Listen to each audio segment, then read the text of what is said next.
పునర్వ్యవస్థీకరించిన జిహెచ్ఎంసితో పాటు ఫ్యూచర్ సిటీతో కలిసి పోలీస్ వ్యవస్థను 4 కమిషనరేట్లుగా విభజిస్తూ రాష్ట్ర ప్రభుత్వం నిర్ణయం తీసుకుంది. ఈ నెల 9న రాష్ట్ర ప్రభుత్వం అత్యంత ప్రతిష్టాత్మకంగా నిర్వహించినటువంటి తెలంగాణ రైజింగ్ గ్లోబల్ సమ్మిట్ లో 2047 విజన్ డాక్యుమెంట్ ను విడుదల చేయడం జరిగింది.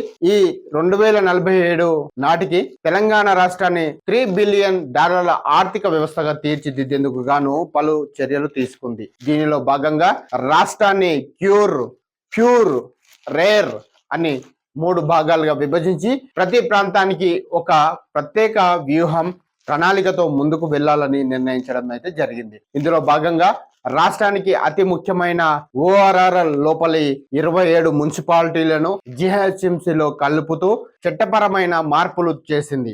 ఈ వ్యూహం ద్వారా ఏ ప్రాంతంలో ఒక ప్రణాళికబద్ధమైనటువంటి అభివృద్ధి జరగడానికి అవకాశం ఉంది. జిహెచ్ఎంసి ప్రాంతాన్ని 12 జోన్లు, 60 సర్కిళ్లు, 300 వార్డులుగా పునర్వ్యవస్థీకరించడం అయితే జరిగింది. ఇదే విధంగా ఇతర శాఖలను పునర్వ్యవస్థీకరించాలని కూడా ప్రభుత్వం నిర్ణయాలు అయితే తీసుకోవడం జరిగింది. ప్రజలకు మెరుగైన సేవలు, శాంతి భద్రతల పరిరక్షణ, నేర నియంత్రణలో భాగంగా పోలీస్ వ్యవస్థను 4 కమిషనరేట్లుగా విభజిస్తూ నిర్ణయం తీసుకుంది. గతంలో ఉన్న 3 కమిషనరేట్లను హైదరాబాద్, సైబరాబాద్, మల్కాజ్గిరి, ఫ్యూచర్ సిటీ ఈ కమిషనరేట్లను ఏర్పాటు చేయడం అయితే జరిగింది.